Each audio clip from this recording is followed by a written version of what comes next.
O Instituto Histórico e Geográfico de Minas Gerais almejava uma peça marcante, um livro que fosse capaz de contar a história de 1000 livros e que, a cada uma de suas páginas, falasse dos primórdios de um estado chamado Minas Gerais, dos 300 anos da criação da sua capitania. Uma história registrada em pedras. Um livro que na estante de cada brasileiro, de cada mineiro, se destacasse pela elegância, pela corpulência sóbria, pelo papel, pelos tempos das doces evocações. Um livro que não pudesse ser confundido com nenhum outro, insubstituível para quem o possuir, porque veio para contar a história de um Estado e de seus grandes homens e mulheres, prestando tributo à memória dos sonhos dos fundadores e membros desta casa. Um livro cujo título, Minas Gerais, 300 anos, norteasse os desígnios da história de um Estado que começou a ser contada há vários séculos. Eis o livro em nossas mãos. Ele existe, respira, revela, anda pelo tempo com a desenvoltura de quem sabe o que quer dizer. Sua capa corresponde à nossa história, suas palavras também. Muitas de suas fotografias repousam em nossos arquivos. Em seu interior, encontra-se o passado que nos orgulha. Para adquirir o livro, acesse o site ideiacultura.com.br ou em nossa livraria, Ideia, Rua Bernardo Guimarães, 1200, funcionários, das 14 às 18 horas, de segunda a sexta-feira. Muito obrigada.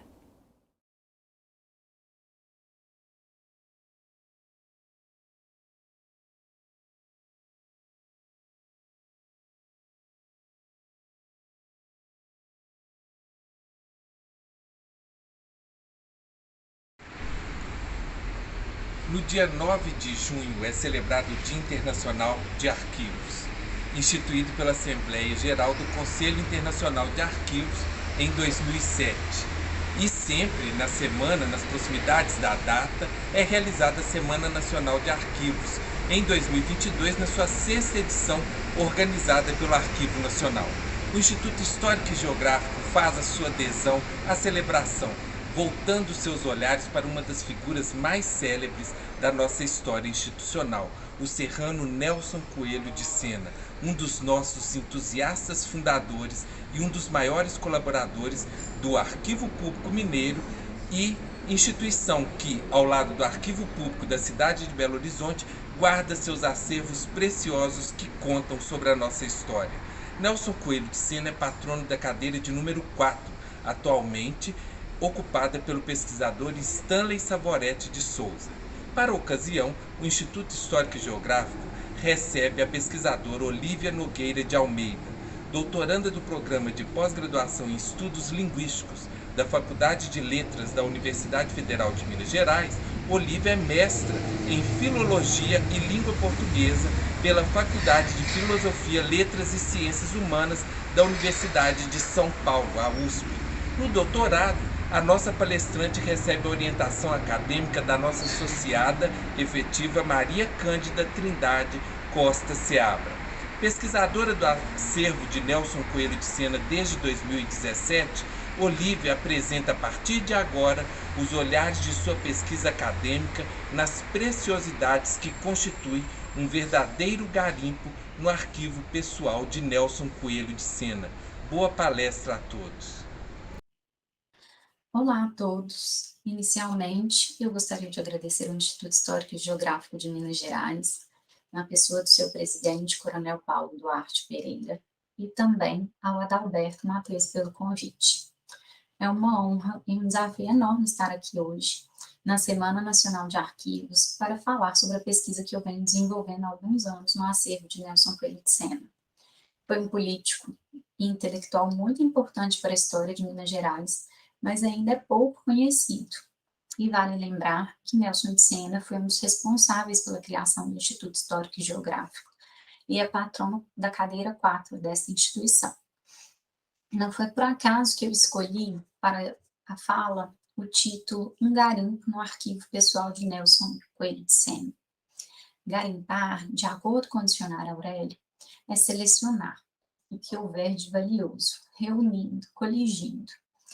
Então, eu pensei em usar essa palavra, garimpo, para falar da riqueza, da mina de informação que é o acervo de Nelson de Sena. E como a preservação desse acervo é extremamente importante para a memória e história da cidade de Belo Horizonte, bem como para o estado de Minas, e também para o estudo da língua portuguesa. E para começar, eu queria falar um pouquinho da história da vida de Nelson de Sena.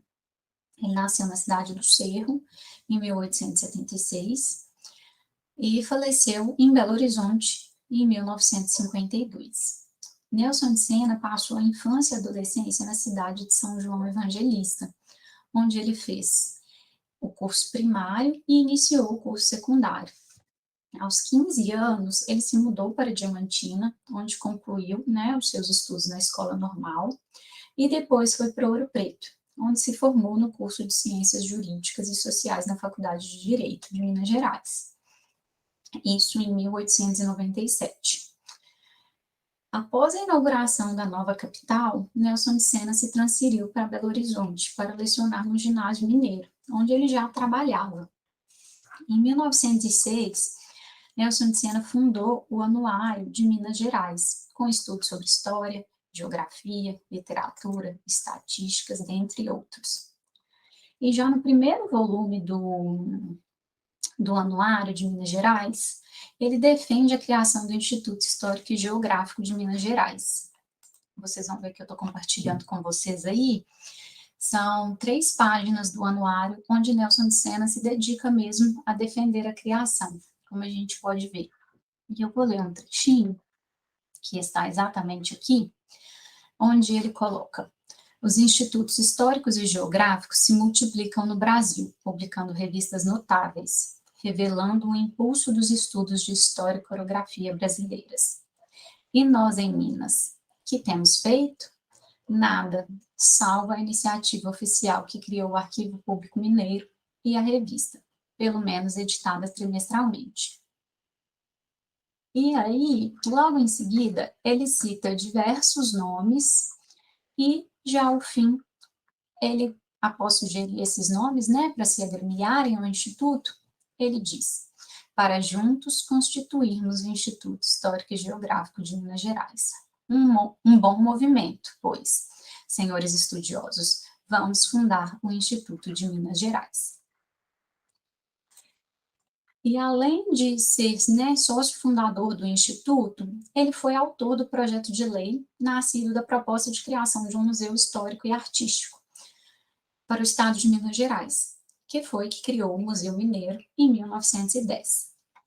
Seu mandato como deputado estadual teve início em 1907, o ano da criação do Instituto Histórico e Geográfico, foi renovado para as legislaturas seguintes, até o ano de 2020, quando ele então foi eleito deputado federal, onde permaneceu até 1929. Logo depois, já no ano de 1930, ele se afastou da vida política e retomou suas atividades intelectuais. Ele assumiu em Belo Horizonte o seu cargo de professor, retomou o exercício de advocacia e as suas pesquisas e trabalhos literários. E nesse período, ele ficou fazendo e refazendo listas de palavras e de topônimos, escrevendo e reescrevendo, e construiu durante, até a sua morte, a sua obra. E eu estou contando um pouquinho da história de Nelson de Sena, porque, como eu disse, mesmo sendo uma figura muito importante, ele ainda é pouco conhecido e os documentos dele, que estão salvaguardados no Arquivo Público da cidade de Belo Horizonte, continuam inéditos. E aí eu vou contar um pouquinho da minha história, como eu cheguei ao arquivo, ao acervo de Nelson de Sena, porque eu acho que é muito importante para a gente entender a dimensão desse acervo e o que me fez escolher o meu objeto de trabalho. E eu cheguei ao arquivo em 2017, recente, através da professora Sônia Queiroz, que é docente da Faculdade de Letras, e ela já vinha desenvolvendo uma pesquisa no acervo de Nelson de Sena. Ela iniciou essa pesquisa no início dos anos 2000, para identificar os registros, nos registros do autor, a presença da palavra afro-negra falada no Brasil.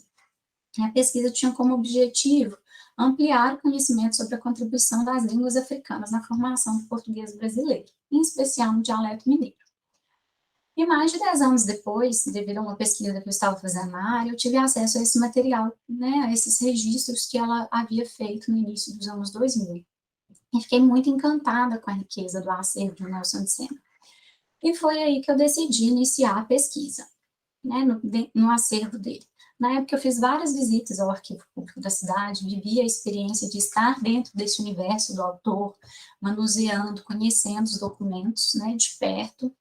Esses documentos já estavam tratados e organizados pelo arquivo. E como eu já disse, eu estava ali diante de muita informação, de muitos documentos, uma variedade enorme, e eu não sabia muito ainda por onde ir, qual caminho ir. E foi aí que eu me deparei com uma anotação de Nelson de Sena, direcionada aos filhos, manifestando o desejo manifestando o desejo de publicação dos seus índices vocabulários. E o bilhete dizia: atenção, meus filhos. Estes meus pacientes índices vocabulários para a língua portuguesa, falada no Brasil, são os mais ricos em vozes e expressões colhidas, em milhares de fontes durante 50 anos de pesquisas e estudos constantes. Passem a limpo tudo e publiquem. Ou entreguem aos institutos e academias a que pertencem, caso o governo não os resolva editar. E ele assina, aqui na margem esquerda, Nelson de Sena. Com isso, diante desse bilhete, que me chamou muita atenção, eu defini meu objeto de pesquisa e o meu objetivo. Eu tinha na minha cabeça que eu queria editar uma parte do acervo dele, de africanismos, em especial um documento intitulado Elucidário de Africanismos, que é um documento que está salvaguardado no arquivo público, e meu objetivo era contribuir para o reconhecimento dessa presença afro-negra na formação da nossa língua. Entretanto, é inegável que eu também, a partir desse bilhete, tinha um objetivo, digamos que afetivo, de realizar esse desejo do intelectual de ter os seus estudos publicados e divulgados.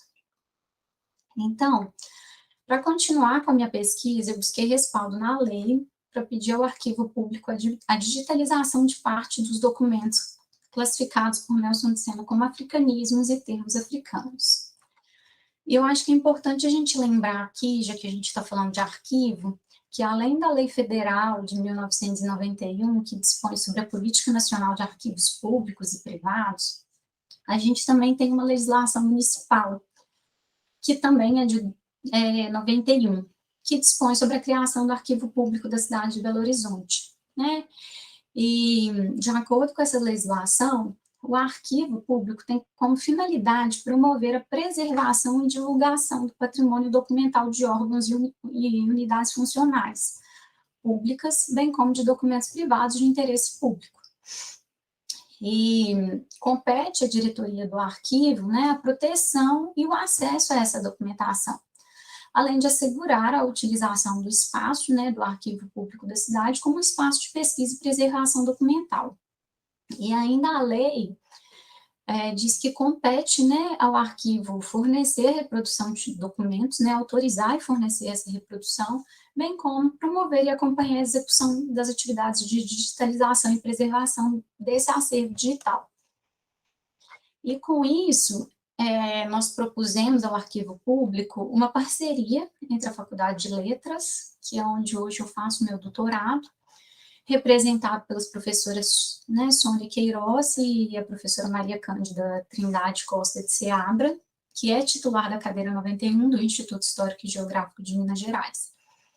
E nós elaboramos um projeto solicitando ao arquivo, representado então pelo diretor Yuri Melo Mesquita, em abril de 2018, a digitalização desse documento específico, que era o Elucidário de Africanismos e os documentos relacionados a ele, visando, né, a democratização e o acesso aos estudos de Nelson de Sena. E essa digitalização foi concluída em 2019 e foi uma importante etapa, né, para a pesquisa e também para a divulgação dos estudos. Desde então, eu venho trabalhando com parte desse acervo, né, com o objetivo, digamos que, passar a limpo, como consta no pedido de Nelson de Sena, a pesquisa lexicográfica, né, ou seja, dar vida à obra de Nelson de Sena. E é um trabalho muito desafiador, principalmente pelo volume da produção do autor, que soma mais de 2.500 páginas, e quando eu falo volume da produção em torno da obra Elucidário de Africanismos, eu não estou falando do acervo como um todo, mas a gente tem a certeza de que é um importante instrumento de pesquisa para, né, de fontes para a escrita e a história belo-horizontina, mineira e brasileira. Então, como a minha formação é em letras, o meu interesse maior são os documentos que retratam a presença da língua afro-negra, entre outros estudos sobre as heranças linguísticas em Minas.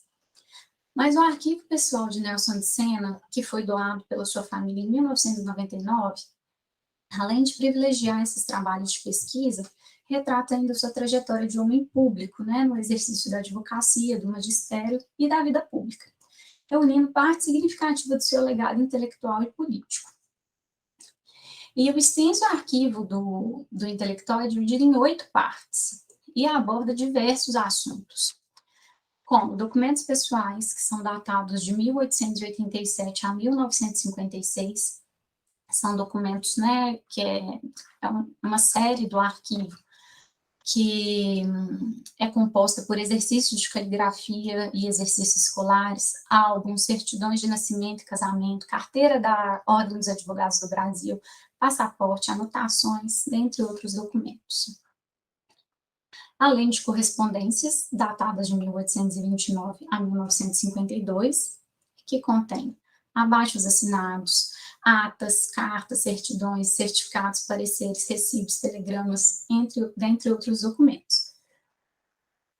A série, que é a série que eu mais gosto, que é de estudos temáticos, ela é datada de 1892 a 1947, e além de trazer documentos relativos à biografia do autor, contém também estudos sobre indigenismo, africanismo, brasilidades idiomáticas, toponímia, corografia, mineração, siderurgia, entre outros assuntos.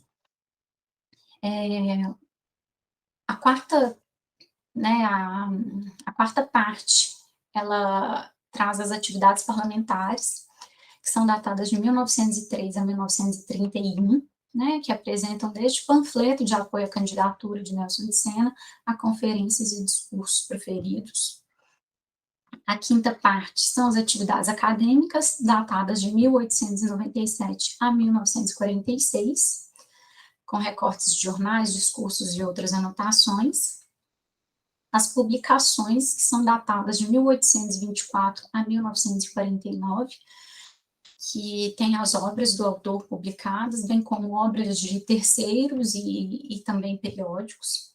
Iconografia, que conta com mais de 1.700 itens, e as exéquias, que são datadas de 1952, ano da morte de Nelson de Sena, a 1976, com um discurso, né, proferido por um jurista, não me recordo o nome dele agora, mas que foi proferido na Assembleia Legislativa de Minas Gerais, né, encerrando a solenidade do centenário de nascimento de Nelson de Sena. Então, eu trouxe aqui algumas imagens para a gente, algumas imagens da série, né, de estudos temáticos, que são imagens que eu fiz também no Arquivo Público da cidade, são imagens, né, do meu acervo pessoal, para ilustrar um pouquinho a riqueza desse acervo. Então, aí, na subsérie, né, do arquivo, dentro da série Estudos Temáticos, tem a biografia, e este é um documento intitulado, como a gente pode ler aqui na cabeça desta página, Dados para a Biografia do Dr. Nelson Coelho de Sena. É um documento autógrafo, né, escrito pelo próprio autor. Ele está em folhas avulsas e não tem datação. Foi a biografia que ele próprio escreveu. Aqui temos uma parte de indigenismos, e eu selecionei esse recorte que ele coloca aqui. Língua dos índios do Rio Doce, mais especificamente, são anotações dos Krenak, né, que estão ali na região do Rio Doce. Na parte de africanismos, que é a parte que eu trabalho, eu trouxe aqui para a gente ver 2 cadernos de verbetes de termos africanos. São 2 volumes, como a gente pode ver, ele anota aqui volume 1 e aqui volume 2, que são os verbetes em ordem alfabética que compõem o elucidário de africanismos. Esses cadernos somam mais ou menos 500 páginas, e, como eu disse, ele completa, né, o elucidário que está apresentado em folhas avulsas. Na subsérie Toponímia e Corografia, temos um caderno intitulado Influência Africana na Toponímia Brasileira, Nomes e Locais de Acentuada Origem Afronegra ou Compostos por Elementos Africanos, que é uma relação de verbetes e estudos históricos etimológicos de topônimos afro-brasileiros, que é, como ele coloca aqui na capa, né, resultado de um trabalho apresentado no 9º Congresso de Geografia, em 1940. E são 2 volumes. Aqui eu trouxe a lombada desse caderno, né, que foi escrito por ele, Nelson de Sena, Influências Afronegra da Toponímia Brasileira. E aqui, por fim, né, eu trouxe a subsérie Brasilidades Idiomáticas, que é, né, nas palavras do autor, uma síntese da profunda influência das línguas indígenas no vocabulário brasileiro. E é uma série que é composta por 28 cadernos sem datação. Aqui a gente pode ver que esse é o caderno número 28, né, das páginas 5.054 a 5.172. E por aí a gente consegue ver, né, que é um acervo muito, muito grande. E aqui eu trouxe um pequeno recorte, e pequeno mesmo, para vocês entenderem o que eu estou falando quando eu falo de que é uma mina mesmo de informação. E aqui eu trouxe um pouquinho da série Publicações, né, que a gente pode destacar publicações de jornais, como o Jornal de Belo Horizonte, onde ele foi redator, além do anuário, e ele também contribuiu com vários estudos africanistas para a Revista de Língua Portuguesa, a Revista de Filologia e de História e Brasiliana, né, que são revistas publicadas e editadas, eram revistas publicadas e editadas no Rio de Janeiro, entre os anos de 1926 e 1930, e ele também escreveu, né, artigos importantes sobre os nomes locais de origem africana em vários fascículos da Revista Brasiliana. Publicou também 2 livros ficcionais que eu, né, trouxe aqui para ilustrar, que é o Contos Sertanejos, onde ele assina com o pseudônimo de Peláio Serrano, e esse livro foi impresso em Portugal, publicado em 1902, e o Páginas Tímidas, que foi um livro publicado em Ouro Preto, na tipografia Silva Cabral, em 1896.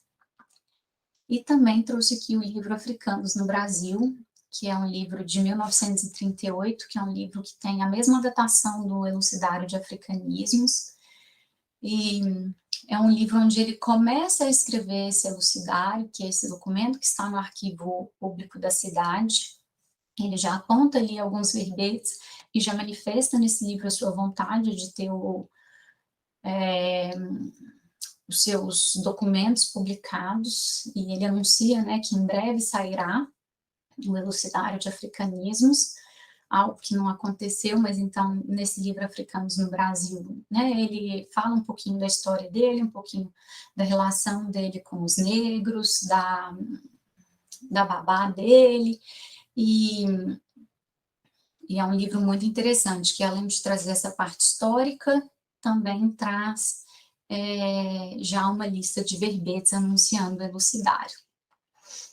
E, além disso, ele teve, né, vários artigos e discursos de grande relevância publicados, né, como A Escravidão Negra no Brasil, a Campanha Abolicionista e o 13 de Maio, que foi um artigo publicado em 1897, A Influência do Índio na Linguagem Brasileira, publicado em 46,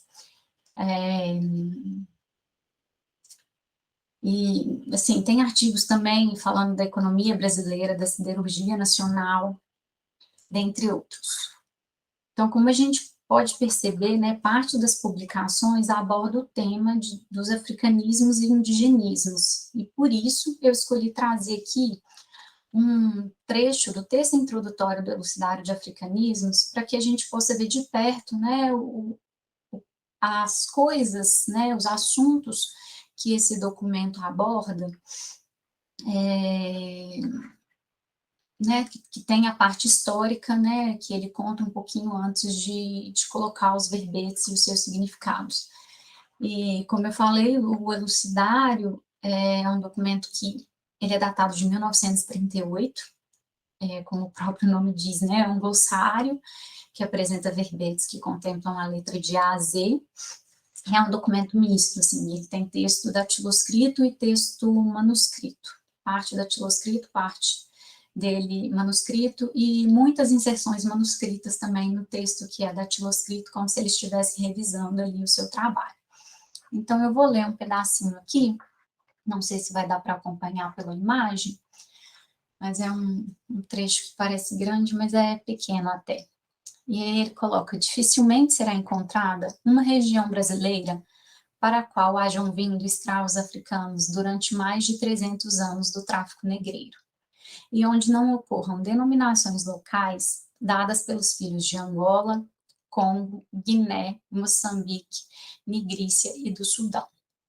Nas nossas terras de lavoura de algodão, café e cana, nas zonas agrícolas e de mineração de diamante e de ouro, o negro africano deixou assinalada a sua passagem e residência forçada pelo cativeiro, batizando com termos e expressões de sua língua nativa as localidades brasileiras, regadas com suor de seu trabalho e com lágrimas e sangue de seu sofrimento e martírio.